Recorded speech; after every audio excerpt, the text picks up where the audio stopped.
اگر کسی کے دل میں یہ خیال آ گیا کہ مجھے مسلمان بننا بھی ہے تو بھی یہ منظر دیکھ کر وہ پیچھے ہٹ جائے۔ اب قریش والوں کے ذہن میں یہ بات بھی تھی کہ اگر ہم کسی نو مسلم پر حملہ کرتے ہیں، ظلم کرتے ہیں، تو کہیں ایسا نہ ہو کہ اس کے خاندان والے ہمارے خلاف کھڑے ہو جائیں، کیونکہ عرب کا اس وقت یہ قانون تھا کہ اپنے خاندان والا چاہے غلط بھی ہو تو اس کا ساتھ دینا ہے۔ چنانچہ انہوں نے اس کے لیے 2 طرح کی حکمت عملی بنائی۔ ایسے افراد کے جن کا کوئی خاندان ہے ان پر تو ان کے خاندان والے ظلم کریں اور مارے پیٹیں، اور ایسے لوگ کہ جن کا کوئی خاندان نہیں ہے، غلام ہیں، کنیز ہیں، بے سہارا لوگ ہیں، ان پر سارے قریش والوں نے مل کر ظلم کیا۔ تاریخ پر نظر دوڑائیں تو یہ بات واضح ہو جاتی ہے کہ صرف پیغمبر اسلام ہی نہیں بلکہ تمام انبیاء کی تاریخ ایک حقیقت تو بتاتی ہے، وہ یہ کہ دین حق کو شروع میں ہمیشہ وہ لوگ قبول کرتے ہیں کہ جو غریب ہوتے ہیں، جو اپنے معاشرے کے اندر کمزور ہوتے ہیں۔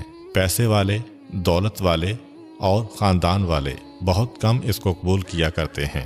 ہاں، ان میں بھی نیک لوگ ہوتے ہیں لیکن بہت کم ہوتے ہیں۔ جب بھی پیغام حق شروع ہوتا ہے ہمیشہ غریبوں سے، جیسا کہ قرآن میں حضرت نوح علیہ السلام کی قوم کے بارے میں بیان ہوتا ہے کہ وہ حضرت نوح علیہ السلام سے کہتے ہیں، اے نوح، ہم جب تمہارے ساتھیوں کو دیکھتے ہیں تو ہمیں نظر آتا ہے کہ ہماری قوم کے جو سب سے پست درجے کے اور حقیر آدمی ہیں وہ لوگ تمہاری پیروی کر رہے ہیں، اور کوئی شریف آدمی تو تمہارے ساتھ نہیں ہے۔ اور شریف سے ان کی مراد پیسے والے اور دولت مند افراد ہوتے تھے۔ اسی طرح پیغمبر اسلام صلی اللہ علیہ وآلہ وسلم کو بھی قریش والے کہتے تھے کہ یہ قرآن اگر اللہ کا کلام ہے تو اللہ نے ان 2 شہروں کے کسی بڑے آدمی پر اس کو کیوں نازل نہیں کیا؟ کون سے 2 شہر؟ مکہ اور طائف۔ اس زمانے میں یہ 2 شہر مالدار ترین شہر تھے، خصوصاً طائف۔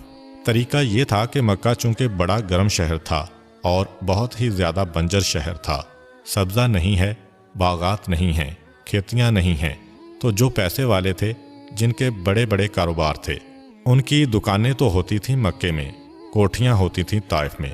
یہ 2 شہر اس لیے مشہور تھے کہ طائف میں کوٹھیاں ہوں گی اور مکہ کے اندر ان کی دکانیں اور ان کے کاروبار ہوں گے۔